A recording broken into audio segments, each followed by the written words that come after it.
boys and girls, Miss Quast here sharing with you another story. And today we're shifting our genre of books. We've been reading a lot of fiction books, which are fun, fake, and false about the Easter Bunny, and some realistic fiction. And realistic fiction is about real life events, but they're told in still a story way. So our Easter Bunnies are realistic fiction, our Earth Day books have been that way, and today we're shifting to biography. And a biography is a story of someone's life written by someone else. So this is a book about Jane Goodall, and Jane Goodall is a very famous scientist and kind of earth protector, and she worked tirelessly with chimpanzees in Africa, learning all she could about them. She actually went and lived in Gombe with the chimpanzees, and she discovered many interesting facts that scientists and researchers didn't know about chimpanzees before she went and lived there. And she is really keen on protecting wildlife and protecting their habitat. So now she's a bit older in her life, and she's not living with the chimpanzees anymore, but she's educating young people and adults about all the things that we need to do to help protect habitats and keep animals safe. So this book is called The Watcher, and it's a story of Jane Goodall's life with the chimps, and it's written by Jenette Winter.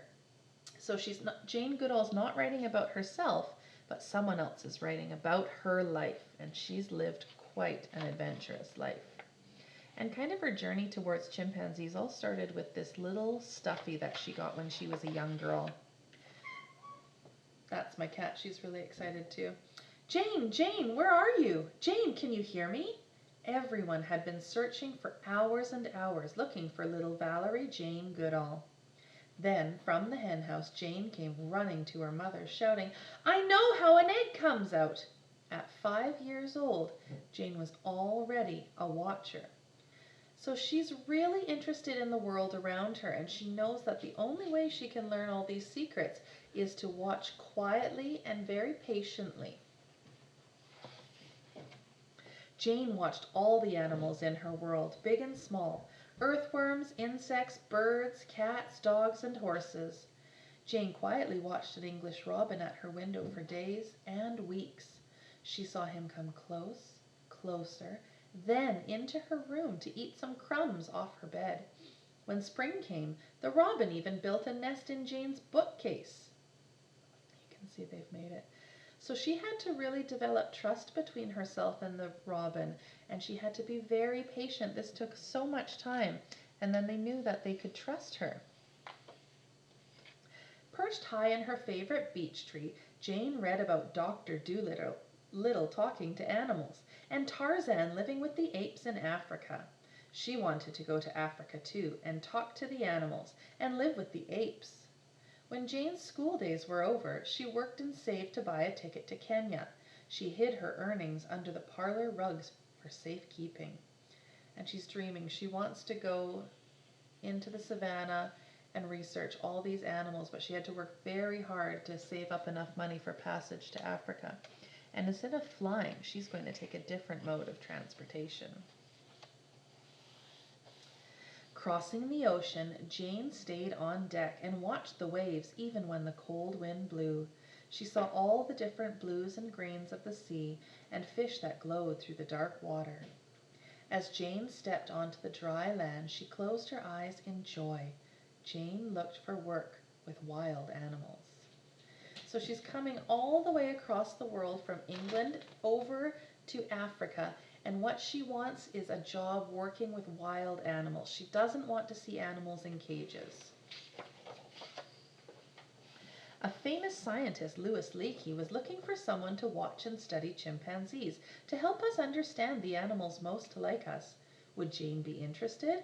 Yes, she would.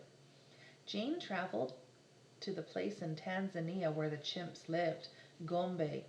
"I wanted to learn things that no one else knew, uncover secrets," she wrote. One of the cool things about this biography is although Jenette Winter is writing about Jane's life, she's taking little parts from Jane's own personal journal and adding that, and that's why she's using the quotation marks, because that's Jane's own thoughts and writing. And scientists have to take really careful notes, and she documented her whole life while she was in Gombe. She set up a camp far from any human dwelling. That first night, Jane lay awake listening to new sounds: the croak of a frog, the hum of crickets, the laugh of a hyena, the hoot of an owl, and looking up at the stars, she knew she was home. Imagine how brave you have to be to leave your family and friends and live by yourself in a new place, in a new country, all alone, with wild animals all around. I'm not sure I'm that brave. At dawn, Jane walked into the forest. Up high, she found a peak to watch from. Every day she climbed to the peak to look for chimps. But though she could hear their pant-hoot calls to one another, she didn't see them. A pant-hoot call, that's the specific call of the chimpanzee, and it's how they communicate. The train is rocking our book, so please don't get seasick. If you look closely, though, you can see there are the chimpanzees peeking out, and they know that there's something different in their forest. They can sense Jane's presence. Jane walked down into the forest, hoping a chimp would appear. Still, the cautious chimp stayed hidden. Secretly, they watched Jane. When will I see a chimp, she wondered. So all this patience that she had cultivated during her youth, it's really coming to good use, because these chimpanzees don't trust her yet. It may be that they've never seen a human before, or that the humans they have seen, they might have had bad interactions with them, and so they might not trust her. Then Jane fell ill with malaria. Lying in her bed, burning with fever, she almost lost hope. And malaria is a very serious illness that's you can get if you get bitten by mosquitoes. And when you go to Africa, you have to take special medication that helps prevent malaria, because when you get it, you get very sick and you get very bad fevers and chills, and it can last a very long time. And if it's very serious, you can pass away from it. But when the fever left her body, she tried again to get close to the chimps. More weeks and months passed, till one day the chimps let Jane see them. She stayed in the background, never hid, acted uninterested, and quietly watched. So it was almost like she had to ignore the chimpanzees. She just stood there, watched patiently and quietly, and that's when they let her see them. Now Jane watched every day, all day, even huddled in the rain. She saw the chimps accept the rain, not look for shelter as we do, and she kept notes about it all. You have to be patient if you want to learn about animals, she wrote. So again, this is when the author Jenette Winter is taking quotes from Jane Goodall's journal that she wrote. And look at, she's acting just like the chimpanzees do. Some nights Jane even slept on the peak to be near the tree where the chimps were sleeping. She woke at dawn and saw them slowly rise from their nests, sit for a spell, then go off to find food. Look at how relaxed they are. And the chimpanzees have built a big home, a big nest of soft leaves in the branches of the trees, so they'll be safe off the ground while they sleep. Jane named the chimps. To her, each one was different, just like us. A gray-bearded chimp was the first to approach Jane. She named him David Greybeard. David Greybeard he has taken bananas from my hand. So gently, no snatching, she wrote. So all of the chimpanzees to Jane were unique. They all had different names, and you can see David Greybeard has this gray, bushy beard here. And one day she held out a banana, and to her surprise, David Greybeard came and very gently took it from her hand to enjoy. And that shows a lot of trust between an animal and a human. David Greybeard let Jane come close. She watched him shape a stick into a tool to dig for termites. Before this, nobody knew that wild animals made tools. She watched David Greybeard eat meat. Before this, everybody thought chimps only ate plants. So scientists used to believe that humans were the only creature that were able to use tools. And that's something that separated humans from animals, is our ability to use tools. But chimpanzees, Jane Goodall discovered, in fact made tools and then used them to make their lives easier. So he's sitting on this big termite mound, and inside it's almost like an ant's nest where they're all inside. And he would use a stick to put it gently down into the hole. The termites would climb up the stick, and then he would put that to his mouth and lick the termites off. Jane also discovered that chimpanzees are actually omnivores, and they don't just eat plants, they eat meat and plants. This was a lot of new discoveries that other scientists didn't know about chimpanzees.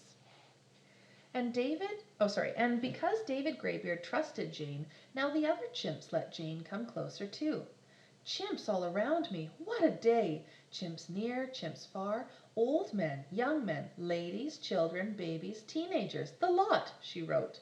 So again, this is a quote from her journal, and you can see this is a toddler coming up. Once they were comfortable and they knew that David Greybeard trusted Jane, they knew that they could trust her. So now they're accepting her as part of the jungle, and she's able to get really close to them. And you can see the mother here has a little baby nestled to her breast. Jane watched the chimps when they were happy.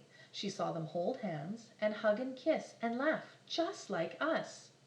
Jane watched the chimps when they were angry or scared and their hair stood on end. She saw them swagger and throw tantrums and kept out of the way. So she knew that when the animals were frightened or angry, that she had to protect herself and stay hidden and be away. But she still observed, and she noticed that the chimpanzees have a lot of the same emotions that humans do: happiness, love, joy with laughter, and also being angry or scared. Jane watched the chimps at the Kokombe waterfall, leaping and swinging in awe and wonder at the tumbling water. Looks like children on the jungle gym. At night, after a supper of beans and tomatoes and onions, Jane listened to Mozart and Bach as she wrote up her notes from the day. Years of notes were piled high everywhere. Jane needed help, and so assistants came to watch and write. So she's been living in Gombe for so long and taking so many notes that she now needs help. And you can see she's getting older. She's getting a bit more gray in her hair. She's done a lot of research, and it's too much for one person to do alone, so she needs some help. One day, Jane sadly left Gombe, and she has new people here to help continue her research. And look at that, looks like one of the chimpanzees is also watching her leave. All across Africa, forests were being cut down and the chimps were losing their home. Poachers were shooting grown chimps and kidnapping their babies to sell to laboratories, to the circus, and as pets. So people were destroying the chimpanzees' home, killing the adults, and then stealing their babies to sell. And chimpanzees were used for a long time in animal testing because they are so close to humans. They were used in animals to test medications or different makeups and creams. They were used in the circus, and some people keep wild animals as pets. And Jane wanted to put a stop to that. Jane's beloved chimpanzees were in danger of becoming extinct. They needed Jane to speak for them. And just like the trees and nature need humans to speak up for them, the animals also need someone who can speak for them, because animals can't speak for themselves. So Jane took it upon herself to fight for the rights of animals. Jane hated to leave her friends, but she knew she must. She traveled to big cities and small towns the world over, month after month, year after year, asking for help to save the chimps and the forests. Jane returned to the forests of Gombe whenever she could. She climbed up to the peak, calling "Hello!" to the streams and hills and trees, David Greybeard at her side. So now she's becoming quite an old woman, but she still makes it back to Gombe, and her dear friend David Greybeard is still there, and he would travel with her when she would go climb the mountain peaks.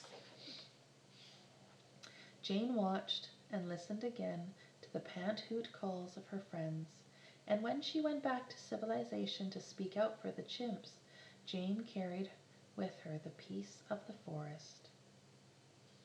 And because of her hard work, she's saving forests so that the next generation of chimpanzees can live free and not be living in cages. The forest in Gombe, where she talked to the animals like Dr. Dolittle and walked unafraid like Tarzan and watched and wrote and opened a window for us to the world of the chimpanzees. So without her research, we wouldn't be able to know what we know about chimpanzees. So she is definitely an earth warrior and a protector of animals. Thanks for listening. I hope if you go online, there's lots of awesome stories about Jane Goodall, and you can find out more about her and how you can help protect nature. Thanks for listening.